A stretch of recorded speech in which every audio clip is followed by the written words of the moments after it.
Nabi berkhutbah. Ini berkhutbah nih hari Jumat. Nabi berkhutbah duduk di atas ontanya. Nah, ini boleh tuh, di atas onta berkhutbah. Ya, karena tinggi tempatnya. Nah, ketika Nabi sedang berkhutbah di atas onta itu ya menjilat-jilat pundak beliau dan air ludahnya menetes di pundak beliau, dan beliau tetap ya berkhutbah sampai kemudian salat tanpa membasuh bekas ludah onta itu. Apa maknanya di sini? Air liur atau air ludah itu hukumnya suci. Semua air liur suci, kecuali air liur wawau dan babi saja yang najis. Jadi kalau ibu sudah wudu dijilat kucing, salat tidak masalah. Ya, air liur itu hukumnya suci. Bisa jadi Bapak Ibu takaluk di masjid kan? Halo, tepai kamaria ke baju. Maka tidak usah dicuci. Kalau takluk ya bangunnya pak semayang lah, ya kan?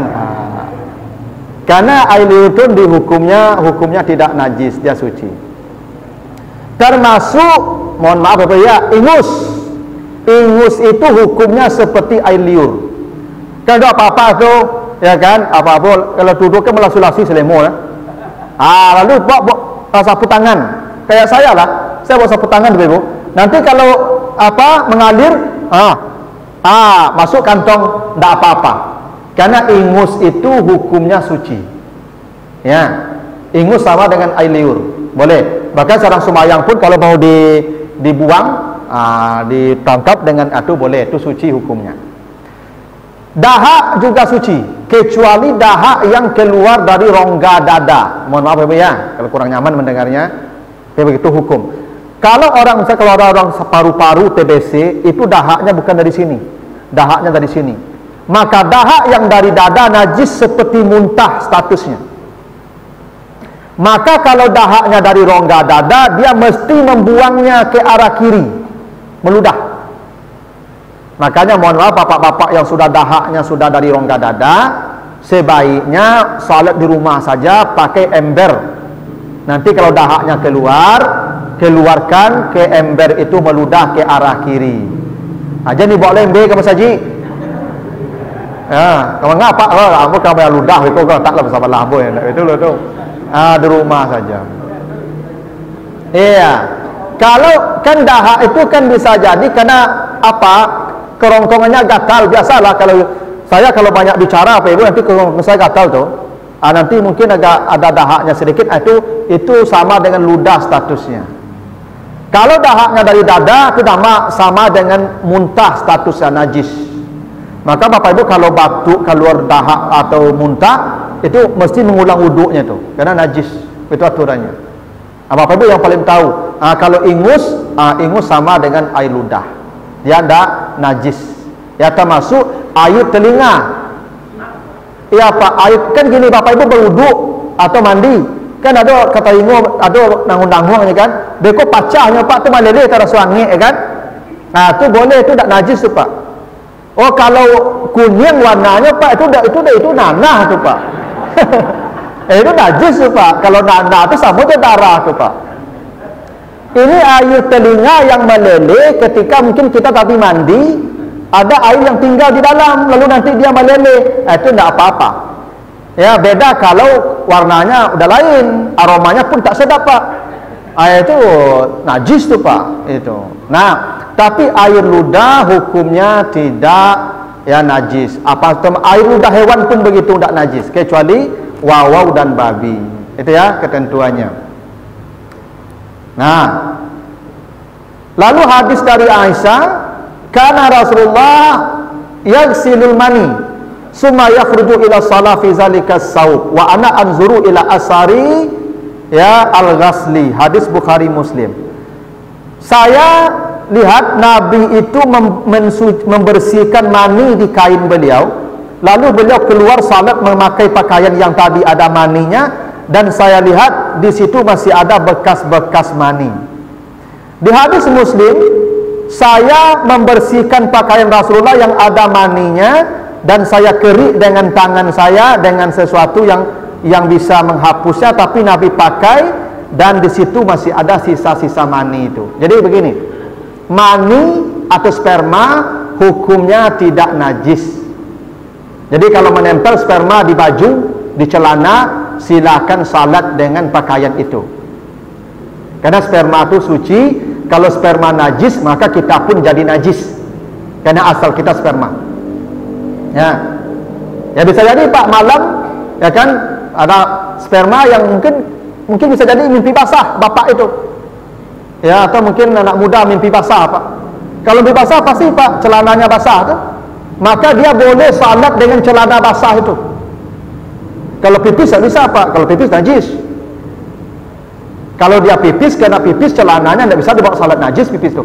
Tapi kalau dia mimpi basah, lalu dia mandi junub, dipakainya celana itu boleh, walaupun ada sperma di celana itu. Ya kok boleh taluk tapi hukumnya boleh. Kan kalau taluk soal lain, tapi sperma itu hukumnya tidak najis. Berbeda dengan mazi. Jadi ada mani, ada mazi. Kalau mazi itu cairan bening yang keluar ketika seseorang terangsang atau eraksi. Laki-laki kalau eraksi itu beberapa menit kemudian akan mengeluarkan cairan bening, pelumas. Sama, ibu-ibu kalau dalam waktu terangsang akan mengeluarkan mazi juga. Mazi itu hukumnya najis. Maka kalau mazi itu menempel di kain, maka kain itu tidak boleh dibawa salat karena najis kata Nabi. Maka dia ulang wuduk sama dengan pipis. Kalau ada orang keluar mazi, wajib dia ulang wuduknya dan ganti pakaiannya karena begini Pak Ibu, kalau sperma dia dari sulbi dan dia adalah sari papi makanan. Kalau mazi dari saluran dari tempat kantong pipis. Makanya rasa mazi dan pipis itu sama-sama asin. Karena dia sama asalnya.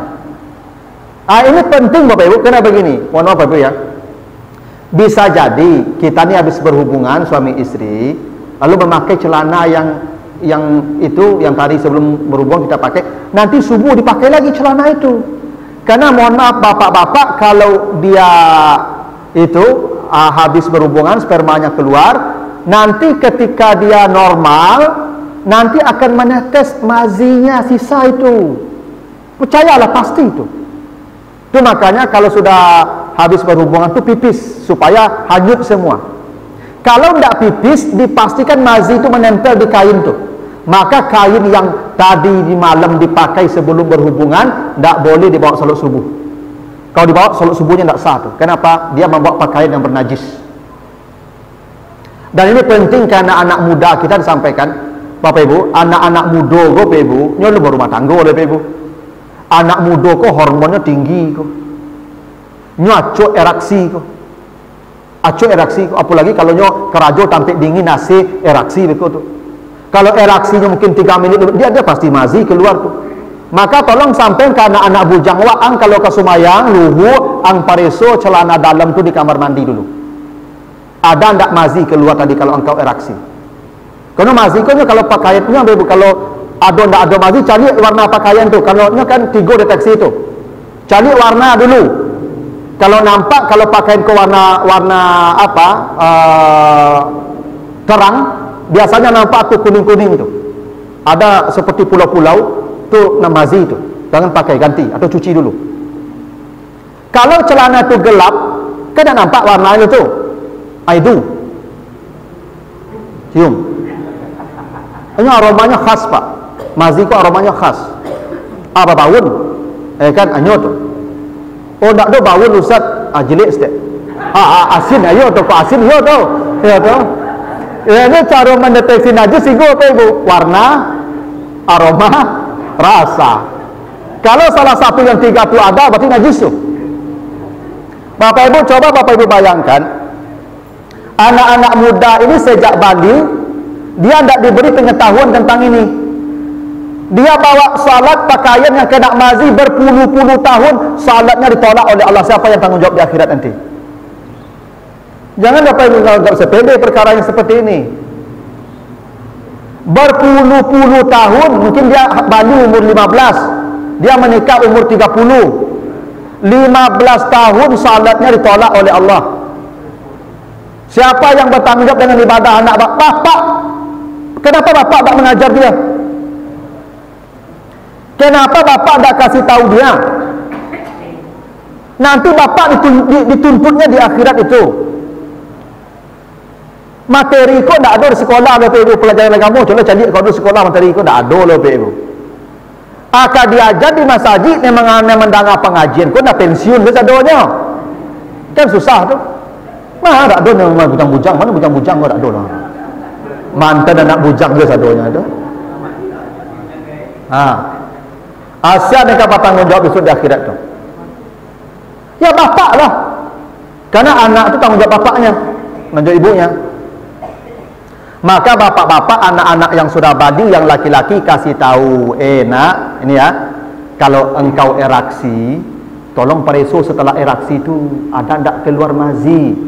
Kalau ada keluar mazi, maka ganti celana dalammu, jangan dibawa salat, atau cuci dulu baru bawa salat. Saya sering sarankan tu Pak Ibu, kerana bujang-bujang kalau pai karajo ke Ciambo, bawa pakaian dalam ganti. Mana tahu di kantor itu nanti kita eraksi, melihat pakaian perempuan mungkin yang seksi, mungkin kita macam-macam pikirannya. Itu biasa manusiawi saja itu kalau laki-laki. Ya, tidak bisa dipungkiri yang begitu-begitu itu. Nah kalau dia eraksi, hati-hati. Apalagi yang muda-muda itu dia hormonnya tinggi sekali itu, banyak tuh hormonnya tuh. Ya, apalagi minum teh talua untuk sebentar. Atau makanya anak muda kau suruh puasa oleh Nabi. Kalian yang sudah ingin menikah, alun mampu puasa apa banyak, ya supaya tidak sering eraksi. Bok makanan jo eraksi kau yang berbanding lurus, asal makan lama-lama eraksi itu sebentar kau tu, gampang eraksi kau tu.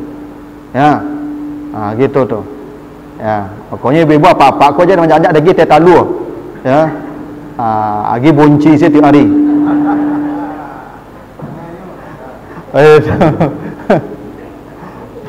Nah tapi yang manis sperma itu tidak najis. Dagi Japan loyo situ dia pak. Lalu hadis berikutnya, hadis riwayat Abu Dawud dan An-Nasai. Yusalu min baulil jariyah wa yurassu min baulil ghulam. Kalau pakaian karena pipis anak perempuan maka disiram. Kalau pakaian karena pipis anak laki-laki maka dipercikkan saja air, bawalah salat. Gini, ibu menggendong cucu dulu kan dapat pempes orang lah. Kan pempes gini lah baru tu. Dulu kan baru dapat pempes pak. Dulu je parla orang lalu dah pak. Lawan radang-radang lebih pipis sampai pagi pak. Dari itu dulu pak. Dulu lalu kasur kan pakai parla. Ya sampai SD bapak parla pak. Jadi kau pipis sebarang-radang lah dipipisnya sampai pagi, ya toh? Dulu orang situ pak pakai parla. Wah amaknya dulu kasur kape. Ya kalau tidak ada lagi parla babayu bego. Maka pindiang bego. Maka dulu dia amak satiok anak-anak aku ada lagi parla di bawahnya. Jadi kalau pipis sampai pagi cubolah pipis itu. Ya kan barangkali cubolah. Dan amak aku lalu saja lah. Ya toh, radang lah situ. Dulu orang kan tak pakai pempes, kalau digendong bayi itu lu pipis. Maka kalau bayi laki-laki ambil air dengan tangan, percikkan sekali, lalu bawa salat, sudah suci pakaian itu. Tapi kalau bayi perempuan harus dicuci dan digosok. Ini bayi yang belum mengkonsumsi apapun kecuali hanya ASI saja. Jadi kalau minum susu bantu sama statusnya, laki perempuan sama, cuci. Ini yang disebut najis muhaffafah. Jadi pipis laki-laki, anak laki-laki yang belum mengkonsumsi apapun kecuali air susu ibunya, namanya najis muhaffafah. Beda dengan perempuan. Bayi perempuan ini sama-sama belum mengkonsumsi apa-apa kecuali susu ibunya, sama. Tapi pipisnya berbeda hukum. Kalau bayi perempuan walaupun belum mengkonsumsi apapun kecuali ASI, maka status najisnya mutawassithah. Jadi memang tingkat kotor kita laki-laki dan perempuan yo beda ibu-ibu. Kami agak lebih ringan kotor kami. Ibu lebih baik kotor ibu. Maka pipis kami lebih ringan dari pipis ibu. Karena memang ada penelitian berat massa pipis anak laki-laki itu lebih ringan dibandingkan berat massa pipis anak perempuan. Itu makanya bau pipis perempuan kok agak lebih menyengat. Kalau kami bau pipis kami tidak biasa rasanya. Kecuali makan jariang.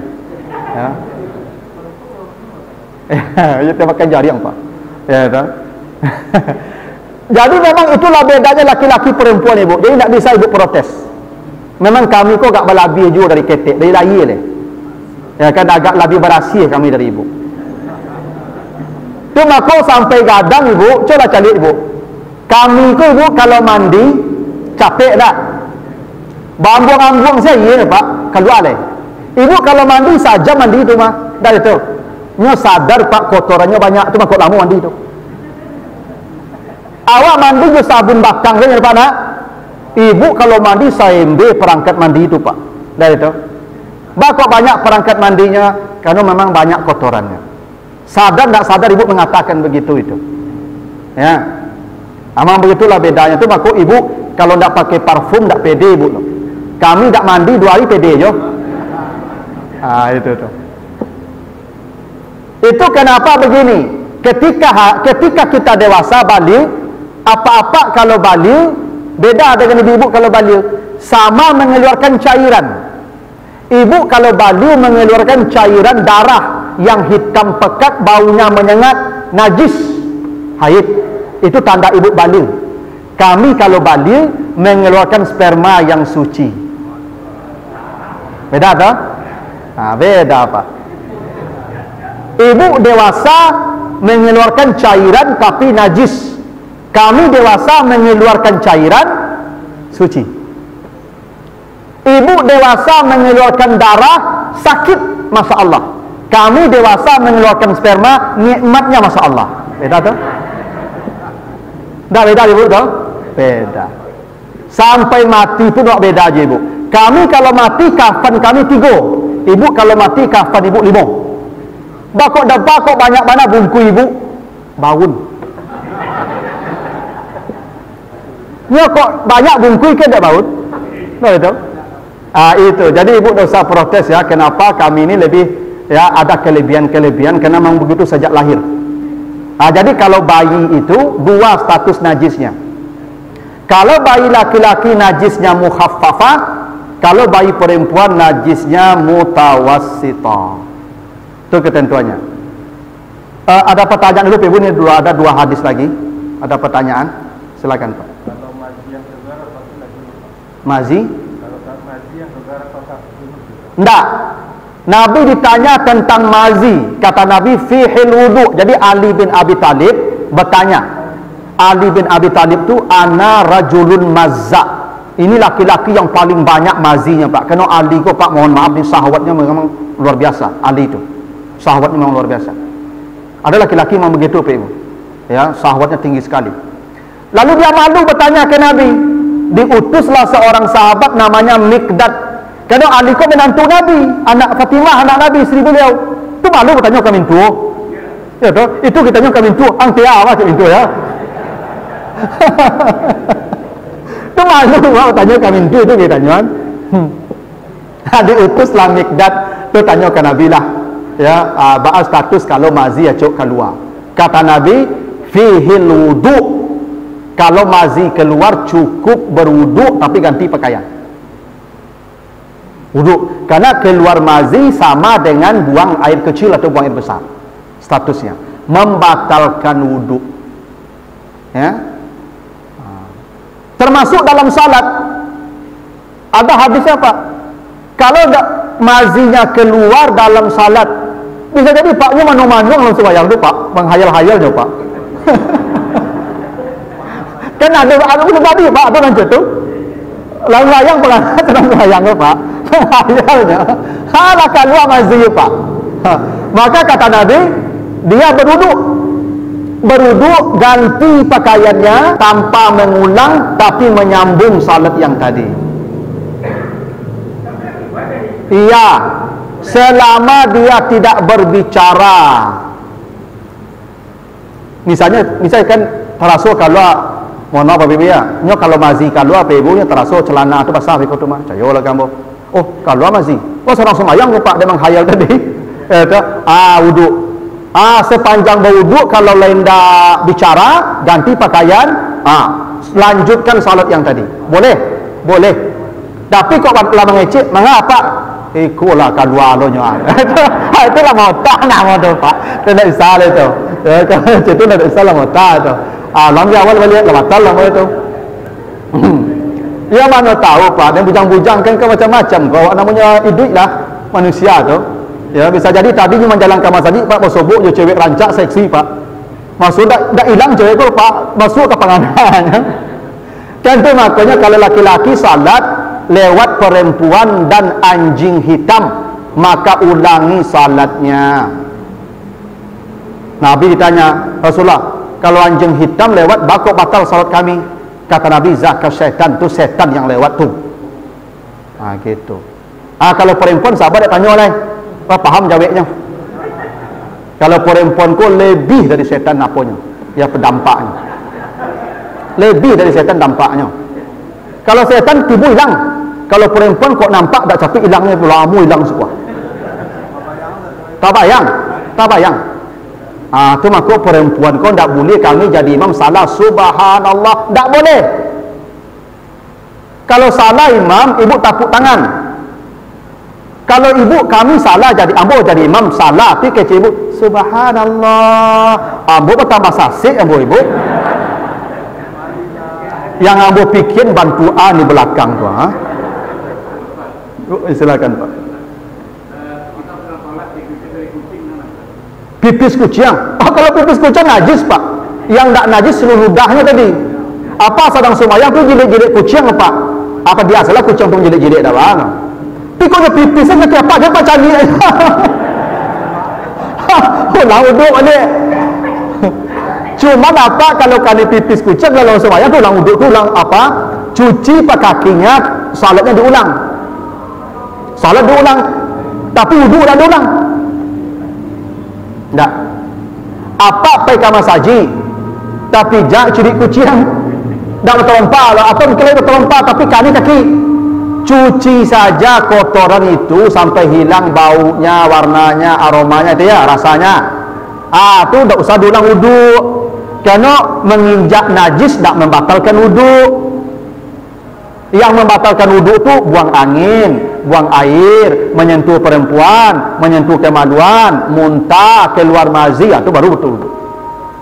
Tapi kalau pak dipipiskan kucing serang semayang, basuh saja kaki itu. Wudhu tak usah diulang, tapi salat diulang. Salat diulang. Yang dia tak diulang tadi kalau keluar mazi atau batuk atau muntah. Yang misalnya pak batuk berdahak, jadi teran. Buang dulu, habis kau sambung salat tu balik. Itu dibolehkan. Ada hadisnya, boleh. Begitu dulu Ibu ya. Ini sisa hadis 2 ni, tak apa-apa. Lain kali aja lah.